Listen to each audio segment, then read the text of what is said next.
back. WNST, Towson, Baltimore, and Baltimore Positive. We're staying calm. We're completely local. I would feel a little better if we were doing this segment at Faidley's over at Crab Cake, maybe an adult beverage and some oysters this time of year, or over at our friends at State Fair where I could have some chicken and waffles or some shrimp and grits, or maybe just like a burger or a club sandwich or just an honest-to-God French fry that's been soaked in grease, which I haven't had in about 10 weeks.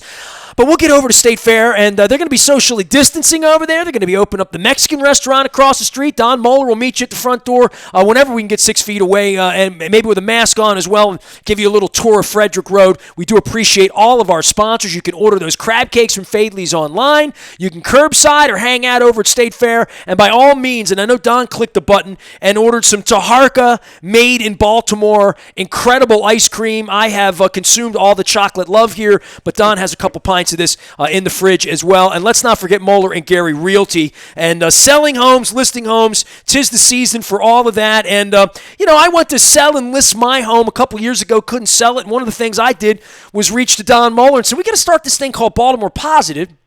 And you were the Baltimore County executive at the time, and we said we're going to do this thing talking about things in Baltimore, looking toward the election. And at that time, I guess we didn't know enough about this guy's reporting. And I know you have a lot of background with Luke Broadwater as he leaves Baltimore to move on, and Pulitzer and all that stuff, and my background and starting and joining the Baltimore Washington Newspaper Guild as a 17-year-old back in 1986. Don, this is going to be a fun one with Luke Broadwater, huh? Well, Luke has interviewed me once or twice along the way. I've never interviewed him, so it's a pleasure. Also, Nessie, you may not know this, but another Catonsville guy. Oh, look out the comments. Here we go. No, McDonough, a McDonough boy, right, Luke? That's right, yep. Catonsville Elementary School, and then I got a scholarship to McDonough for middle and high school. But there you go. You were the one that got the scholarship. I screwed that up back in '79. They took me out to McDonough and they said, back to Dundalk with you. But, hey, I still made my way to Calvert Street, man. First off, I just, as a journalist and as someone that's done this and as someone who was in that newsroom with a lot of the people that recruited you and brought you along, and I know your background at the Examiner and whatnot, kudos on everything. And, you're about to move to another place in your life. I hope you're not like me, face down at Burke's, drinking beer and crying because I was leaving the Sun in 1992, because that's how I left, Well, first, I'm obviously really honored and excited and actually extremely nervous to go cover Congress for the New York Times. It's a big opportunity, but it's also a huge responsibility. Leaving the newsroom at the Sun at this time is a little bit surreal. I was there on election night till 3 a.m, covering the results as they came in, or what results come in. And it was just me and two other people in a socially distanced newsroom wearing masks, and so I carried a box of my stuff out. Luke, I know you've only been there 10 years. Yeah. Can I give you a little, as a kid, Sure. I was there in 1986, 88, 90, 92, so a couple presidentials and back in the Reagan, going before Clinton got there, but in that period. And I was telling Don, I guess maybe with Ben Jealous, maybe we were talking about the election. It was surreal to be an 18, 19, 20-year-old kid, because it literally was an all-hands-on-deck experience, putting the newspaper out in the 1980s and 90s on election night when you're chasing dot, double dot, triple dot, chasers, finals, updates, all of that they had so much food. All I can remember is that, they would bring in pizza, and it was the one night every 2 years, or actually at 2 a year, right, where you got fed. And so you're saying it's a little different in 2020 than it was in 1988, huh? Yeah, I mean, election night pizza is a great newsroom tradition. This year, with only two other people there, my editor brought in Samos, some chicken pita from the Greek spot in town. So that was nice, but it was, not the 18 or 20 pizzas or whatever they usually get. Well, Luke, for those of you just joining us, we have Luke Broadwater, Baltimore Sun columnist, on his way, or Baltimore Sun reporter, on his way to the New York Times. And for those of you who are only casual newspaper readers, we encourage you to read more often. We're going to talk a little bit as well today on the effort to save the Sun. But I think it's safe to say, although it's a team effort, Luke is the reporter responsible for the Sun's recent Pulitzer Prize and the uncovering of the Healthy Holly scandal. So, Luke, first of all, on behalf of all of us who love newspapers, congratulations for that effort and for that. There is no bigger award, I guess, right, than the Pulitzer. Yeah, thank you. It was, it was a sort of a humbling day for the Sun, but a great day of excitement. As I'm sure we'll talk about later, the Sun has shrunk tremendously over the years from, I believe, 450 journalists to less than 90. And it had been 17 years since we had won a Pulitzer Prize and 13 years since we won a Polk Award. So for us to do it this year, even with the much diminished staff and much greater pressures on journalists today, was really a boost to the newsroom. I think let people know. Well, it's just a big honor when you hear the Pulitzer judges look at the work around the country and see all the submissions, hundreds of submissions, and say this is the best journalism in the country. That's obviously a huge honor, and it's in some ways people have been acting like the Orioles won a World Series or I'm sure the Ravens. It's been like that. It's been the city, like the emails I've been getting from readers. There's a sense of civic pride in the Sun.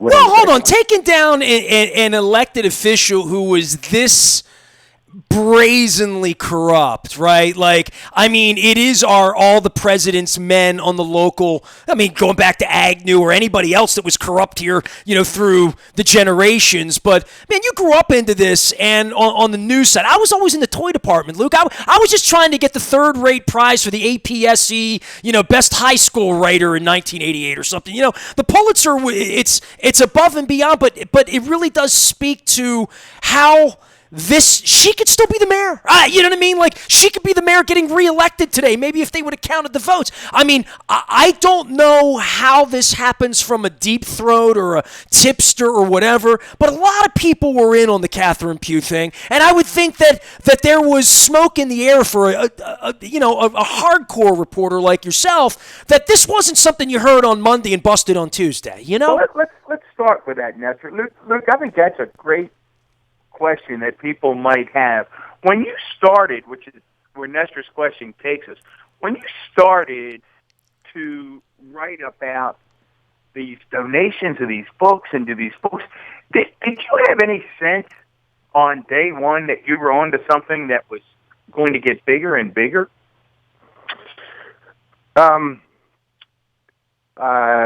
Maybe yes and no.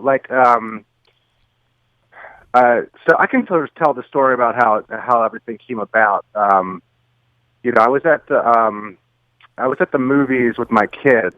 I actually forget which movie it was. It was like a Sunday afternoon, and I had a missed call from State Senator Jill Carter, and I texted her back afterwards, and she said, hey, I have this minority contractor in my district who's trying to get work with the medical system and can't get any work. And so I've been asking them questions, and I can't get any documents out of them about where contracts are going, if things are bid out, if things are done above board. I just don't know.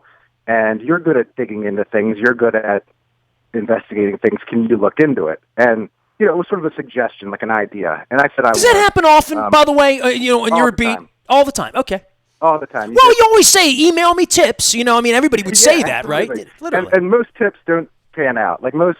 Oh, my God. I did sports radio for 30 years. You know how many times people would call and say they saw John Elway walking through the airport and he must be coming here or whatever? I mean, it's crazy, especially in the modern era, how phone booth could be played on anything like that, right? So you get this text from Jill Carter, and you're coming home from the movies, and take us from there. Yeah, so I often try to just go in the front door. I don't. So I did that. I asked the medical system if they would provide me with their records of what contracts had gone out, whether they were bid or no bid, and I had been looking at the board members, and I knew certain board members had, it seemed to me had some sort of work with the system. So I asked about board members as well, and they basically told me to pound sand, and so that made me want the records even more.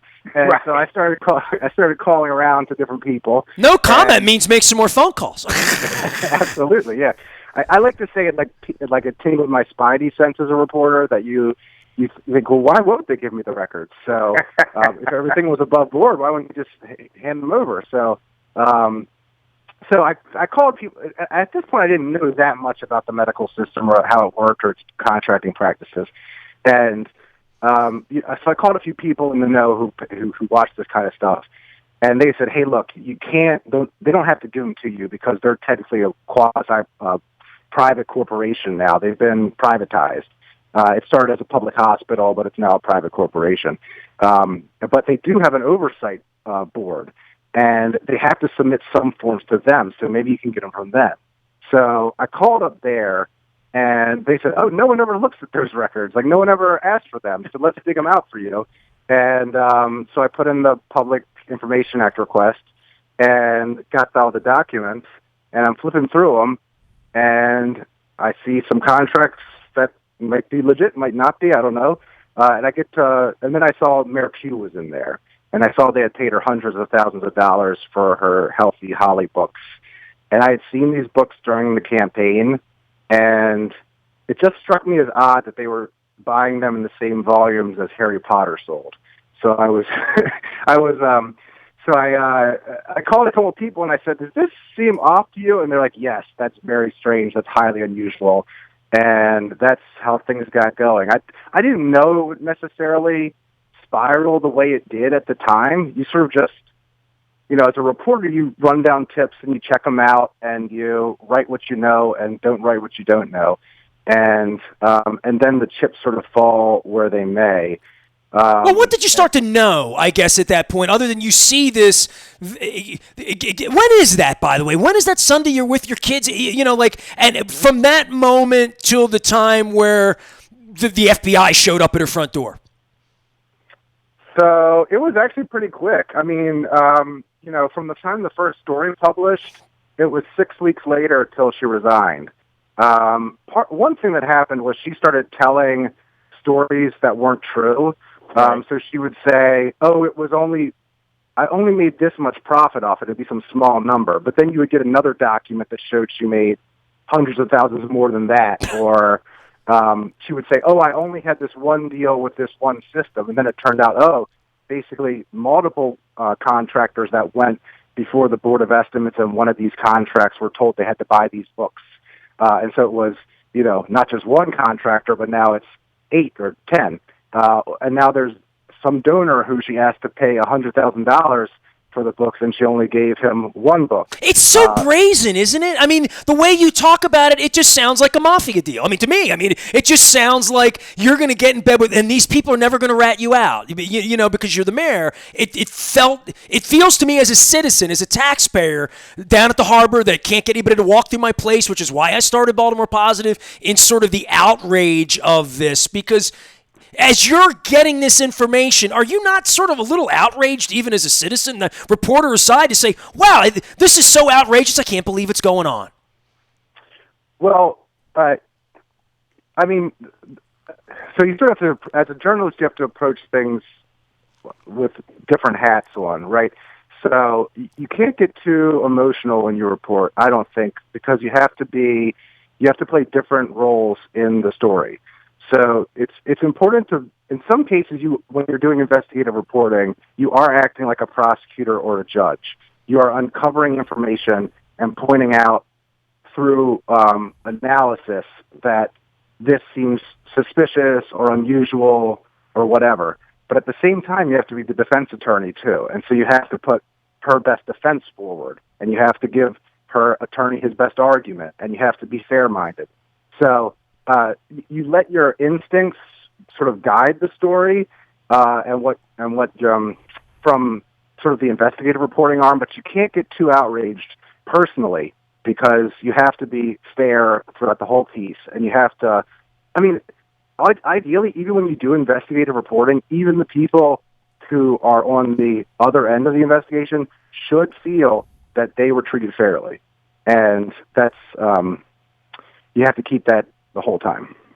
Well, Luke, typically, in my experience, whether it's you or Pam or any of the many reporters that have covered Baltimore County, if there was an issue that you were looking into that required more than just a quick phone conversation, you'd request some time, and you would come out and you'd sit with Kevin, or you'd sit with me, or you'd sit with Jim Smith. Did you ever get the opportunity to sit with Mayor Pugh and walk through this, or was she accessible to you? So the interviews I had with Mayor Pugh were contained mainly to the first week of it. I think after that her lawyers got involved, and it was from that point on we really only talked to the lawyers by their request. The very first story, I interviewed her in person in the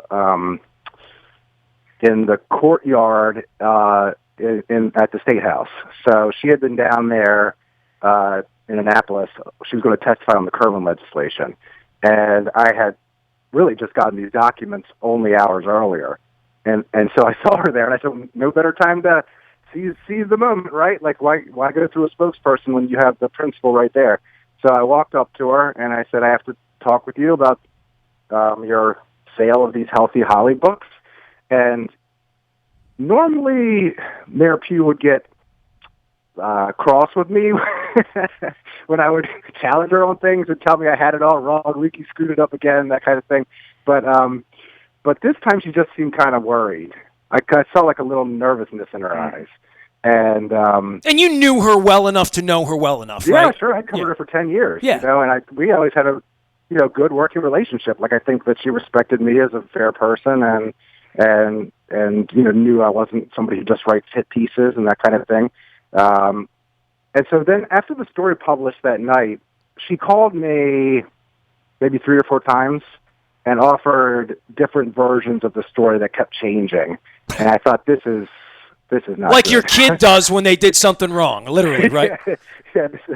I thought, this is not good. Yeah. So, and then, her spokesman then sent me, I think, an email at like 1:30 in the morning trying to clarify things. But at that point, even that email would prove to be full of falsities by the next couple of days.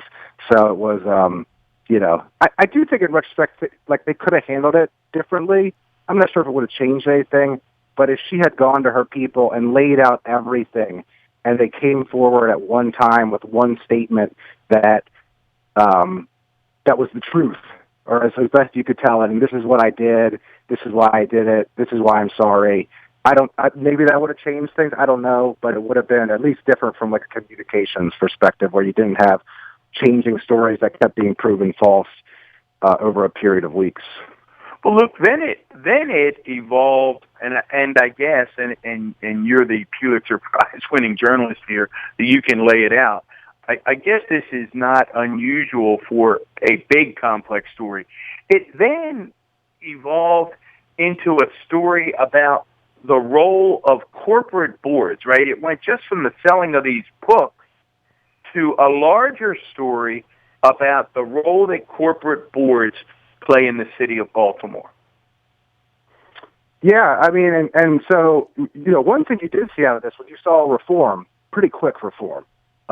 You saw legislation pass very fast in Annapolis that outlawed no-bid contracting. So it said even these private, quasi-private boards that do, these are formerly a public hospital that receives a lot of state money still, and its board members are appointed by the governor. So there is a public role to it. But it said no longer can they do no-bid contracting with board members. So, and I think that's an important reform because it takes away the incentive to sort of look around the room at a board meeting and say, hey, who wants, you're going to vote this way, Senator? Well, sure, we'll buy your books or whatever may go on. And instead now everything's got to go through a fair process where if they really wanted to buy hundreds of thousands of children's books as a hospital network, they'd put it out for bid. You would solicit from all the children's authors in town and see who had the best books, and that would be a more fair process. So, it did prompt quick reform that could, hopefully cut down on this type of thing happening in the future. Luke Broadwater is our guest on Baltimore Positive. A lifer Baltimorean going off to cover Congress for the Times, and you can find him at Luke Broadwater on Twitter as well. For you, on the background of journalism and being a Baltimore guy and a Maryland guy, and I guess going down the road now and getting this gig. As when I was at the Sun, all I ever did was mail out cover letters and resumes, trying to get jobs at newspapers all over the place. The entire industry is under attack. Let's starting at 1600 Pennsylvania Avenue. We're seeing people get pushed around and stuff. This notion that you would leave the Sun, I don't know that was that ever in your mind. I mean, you've been around here a long time, running off to the New York Times. Maybe that was a dream as well as a Pulitzer and all that, but probably in the middle of day-to-day reporting over the last 10 years, you weren't ever looking to leave here, right? Well, I've always thought you should be the best, or at least among the best, or try to be the best at the job you have before you go looking for the next one. And so I was for years, I was constantly focused on just covering the City Hall the best I could, and then covering the State House as best I could. I will say that the current state of things with the Tribune Company had, maybe a few years back, planted the seed in my mind that if an opportunity would come along, I would be more likely to take it. When you saw just colleague after colleague leaving and their jobs not being filled, and then just recently with pay cuts and furloughs, Tribune has made it a less attractive place to stay for your whole career. And so, I mean, that did. I'm not going to say that didn't play an influence, because it did. At the same time, covering Congress for the New York Times is in many ways a dream job, and hard to pass up when it's offered. So I'm super excited and really honored for that. And honestly, I don't want to sound like I'm like something I'm not, but it did matter to me that I will likely save somebody's job at the Sun, probably a younger reporter's job by leaving. Well, that's Luke, I want to talk about both those things. I want to talk about the Times and what that means in terms of the beat. And I guess we'll be seeing you all over cable news, sitting with Joe Scarborough and Nicole Wallace and Chris Cuomo. Your parents will be making all the tapes. But before we get there, because some people might not be following it closely as those of us who are news junkies.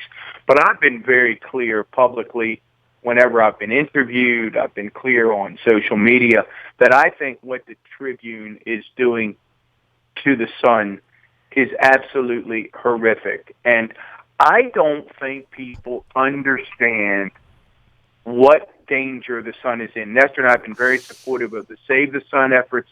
We've talked to Matt Gallagher about it. We've talked to Ted Benatolis. We talked to Damien O'Doherty. Dan Roderick. Don't forget Dan. We talked to Dan. We've talked to Olesker about the importance of the Sun.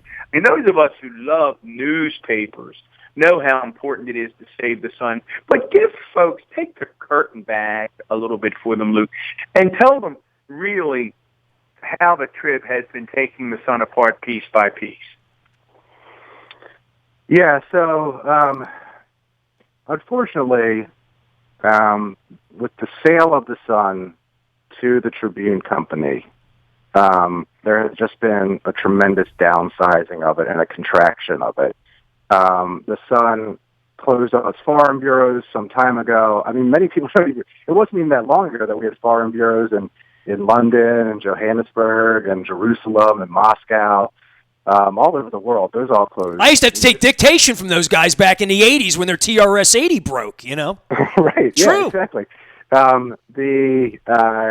We used to have a robust Washington bureau. I was watching, we had Sun reporters cover the White House and cover Congress, and we still do have one reporter in Washington. But I was watching some of the old debates and presidential debates, and Sun reporters would be panelists for the presidential debates between, Kennedy and whoever, some of these, and obviously that's no longer the case. We used to break stories on the Pentagon and things like that. That's all been scaled back. So the papers just kept contracting, and then bought up, the local papers, and those have all been contracted as well. Closed down City Paper, closed down some of the other community papers. Some of the community papers only have maybe one or two reporters left. Basically, things that used to be covered aren't covered anymore. I started my first full-time job in news was covering the school board for the Howard County Times.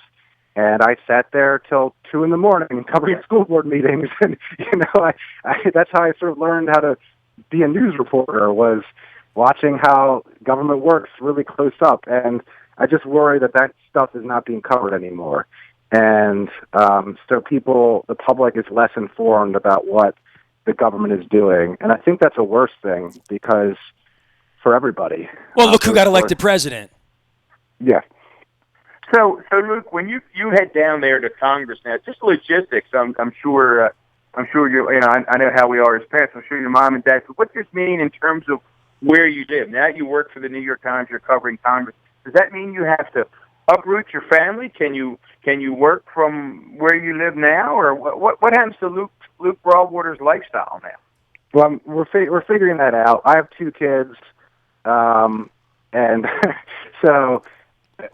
Well, one, you can work in Washington from Baltimore. You can take 295 down, or you can take the MARC train down. There's a lot of people that do that. Imagine if we build that maglev, huh? That would really make it easy, yeah.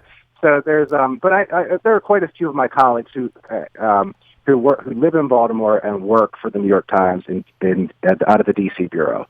So that is a possibility. But I mean, we got to get even. The Washington Post lets shine and live here, right? So, yeah. So, but realistically, I mean, if I have to be at things quickly and there are late night votes, I don't know what I'm going to do yet. We have to. Jen and I have to figure that out with the kids. So that's how many folks cover Congress for the New York Times? Is it you, or is it a cast of you and a bunch of others? So I'll be joining a team of 4 other reporters, so there'll be 5 of us. It may seem like, covering 500 and some people and all their staffers and seems like really daunting. That's so many senators and Congress people to keep up with. But if you divide it 5 ways, it starts to be a little bit more manageable. Pam and I cover the legislature in Annapolis with 2 people, and that's 188 people. So it might break down if each person has sort of 90 to watch. It might be somewhat similar. Yeah, it just depends how many Republicans you're going to wind up getting, I would think. And they won't talk to you. But, Luke, you mentioned, and you and Pam have done such a terrific job down covering the General Assembly. Couple thoughts on that. Really 2 big thoughts. One, how did Annapolis change post the leadership of the 2 Mikes? Obviously the loss of Mike Bush, the illness of Mike Miller. And again, we've had Speaker Jones on, we've had President Ferguson. How was Annapolis different without the 2 Mikes in charge? So, I mean, it certainly has a different feel. Mike Miller and Mike Bush were 2, sort of legends of Maryland politics in their own way. I covered the session where Mike Bush died, and that was in the final days of the session, and that was, everyone was depressed. It was a very dark feeling in the room. Actually, the last bill that was passed was his bill to reform, was the reform bill that came out of the Catherine Pugh and the UMS case. That was and that passed unanimously after he died. So that was his sort of final stamp was reform. Adrian Jones, Speaker Jones, has a different style, but I think she's very well respected, and she's really put an emphasis on education and finishing the job with the Kerwin bill and with school construction, and she's respected by both parties too. So it's the Republicans respect her too because of her. She is an inclusive, fair-minded person. On the other side, Mike Miller's still there, and every now and then Mike Miller will stand up and and give give a speech like he still runs the place and everybody listens. He is one thing about Mike Miller that's very underrated. He has a really he always makes you laugh. He has a great sense of comedic timing. Not everybody always understood that sense of humor, Luke. No. Don has told me if I ever get involved in politics, to not be so flippant. But if I'm there 50 years, maybe I'm allowed, right? Well, that's what Luke will tell you. Go ahead. Luke will go on to tell you here. Mike is one of those rare elected officials that makes that flippancy work, right, Luke? It's the strangest thing because if Bill Ferguson said some of the stuff Mike Miller said, he would probably have to step down. But Mike Miller can say, "Yeah, I don't get it. It does. People because of who Mike Miller is, he speaks his mind very frankly and almost no spin at all. Just whatever comes to mind comes out. So now, Senate President Ferguson, it's his first year in the job. Like Speaker Jones, he's very committed to education. A former school teacher himself, and so they've really been pushing to make sure that that education is that Maryland education is the best in the country.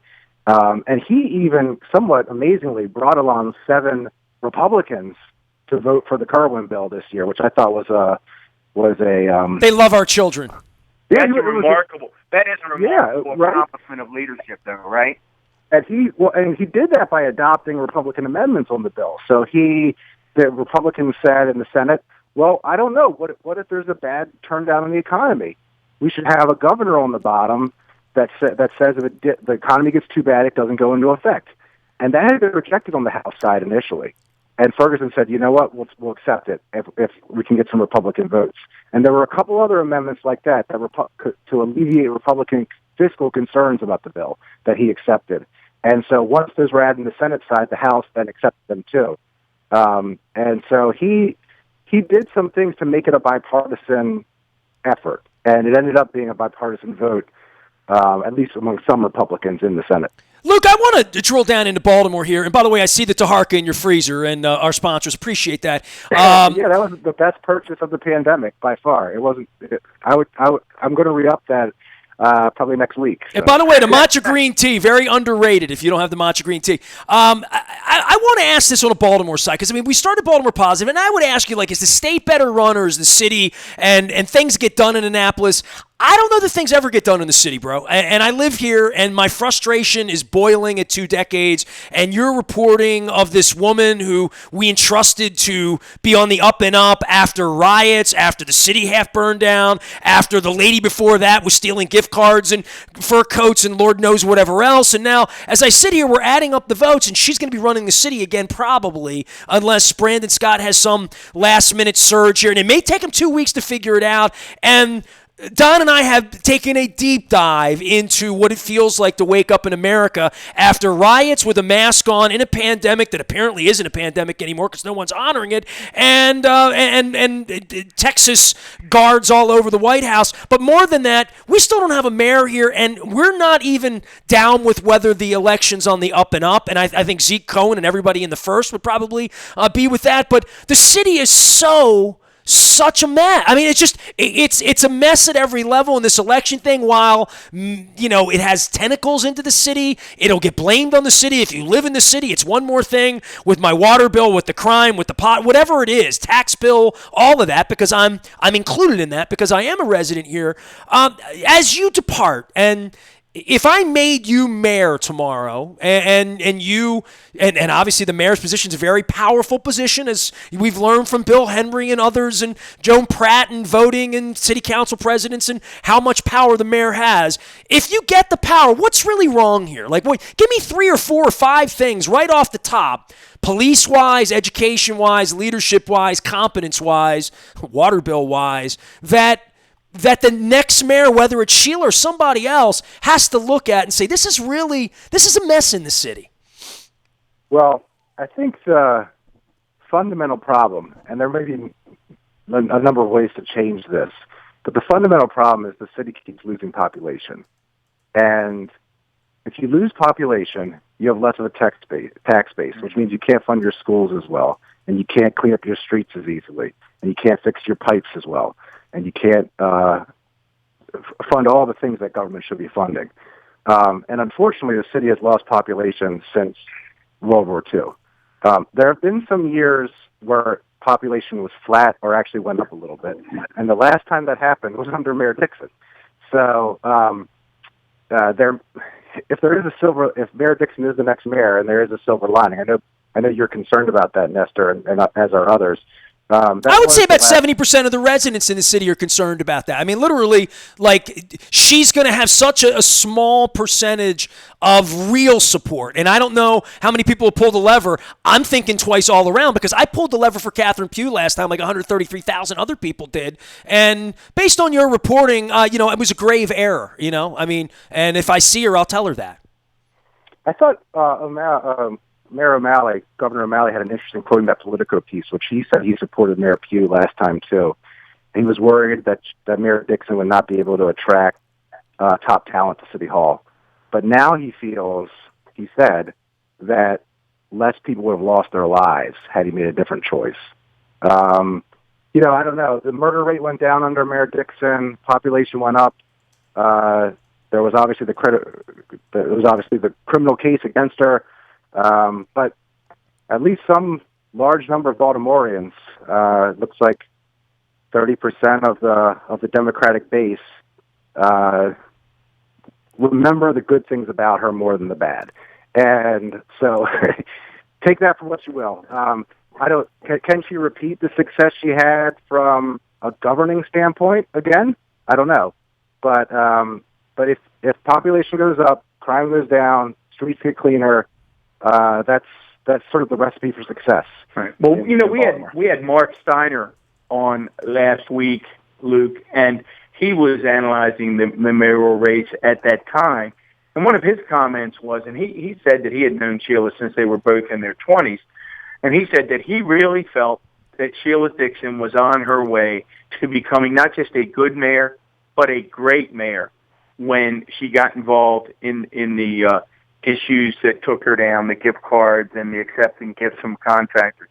But he said that if people just focus on what she was doing, which is hard to do because you have to weigh in the other issues as well, but that she was indeed on her way, in his mind, becoming a great mayor. And Nestor, you've been pretty open on that, and that we've interviewed Sheila 3 times, and you didn't expect to like her, while you're still disappointed and not happy with the action she took when she was mayor. You said you came away saying, I kind of like her. Well, Luke, I mean, you speak to that. I mean, I just don't think she can be the face of the city and the brand of the city for all the above reasons of integrity, our reputation, The Wire, what happened with Catherine Pugh, Freddie Gray, corrupt police, all of these things that we have here. This is not a fresh start, certainly not from an integrity standpoint. And I know, because I read this ad on the front of your Twitter, you're big into transparency. As a Pulitzer Prize winner, you sort of demand transparency. In the case of Sheila, when you talk about hiring the best people, she is a laughing stock in the counties. Like all over social media, this is the people who look down upon Baltimore and say, "I'm never coming back to Baltimore."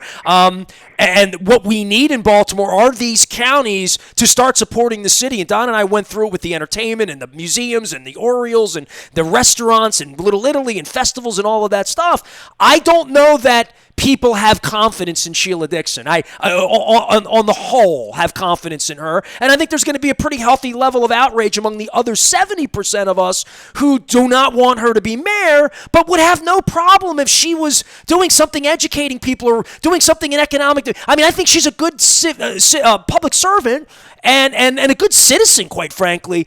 But I don't know she should be the face of Baltimore. I don't know that really helps Baltimore's issues globally. Well, and you're making the case that I think Brandon Scott made, and also that obviously the Sun editorial board, which endorsed Brandon Scott, is that through our polling and other methods, interviewing voters and analyzing the vote, Brandon Scott probably had the best chance for unifying the city. He was supported equally among black and white residents. He crossed over, with youth and also with older voters. That said, if Sheila Dixon ends up winning, I would hope that those people in the county would, she would have won with the votes almost entirely of middle and low-income black people. And I would hope that they would at least have enough respect to say, I'm going to respect the choice of wide swaths of Baltimore City, and at least see if this can work. So and not just condemn wide swaths of the electorate on who they think is the best choice for them. Excellent point, Luke. It's been terrific. I know you have to run. Once again, congratulations. Killer surprise. Congratulations, New York Times. Hey, real quick question. For those of us who are moms and dads, how did your parents react when you told them you won the Pulitzer? Oh, I don't know. My mom started crying, and she said she wished my grandparents were alive. Well, how do you find out? Can you tell me that? So give me that little story. Like, where are you when you find out? Because that really, that is special. That's unbelievable. Were you with your parents, with your wife, with your family? No, remember it's the pandemic, so we couldn't. That's right. Sadly, couldn't be with. I couldn't be with my parents. I haven't even really seen them in person for quite a while, which is sad. I'm hopeful that we can. I can give my parents a hug again. But amen. My wife still has to go to the office with her job, so I was home with the kids, and they're normally at the Sun newsroom. We all gather together and watch the Pulitzer results come in and watch everybody else win, and watch the LA Times win, and watch the New York Times win, and watch the Washington Post and the Wall Street Journal win. And this year, so they set up a Zoom call. I did get a little heads up that said, you really need to be on the call. and so I said, oh, okay, that's a good sign. That's a good thing. Yeah. That was a call Mueller got when they made him county executive, right? Well, so it was on the Zoom, and or it may not have been Zoom, it might have been Microsoft Teams or one of these other things. And it's coming across, and it says, the Pulitzer Prize for local reporting goes to the Baltimore Sun. And there was just sort of cheers across the Zoom call, and I think our publisher had a glass of champagne, and people. It was like I said, it was a big boost for a newsroom that's been through a lot, and glad that people saw how hard we still work, and how high quality the journalists who are still at the Sun are, and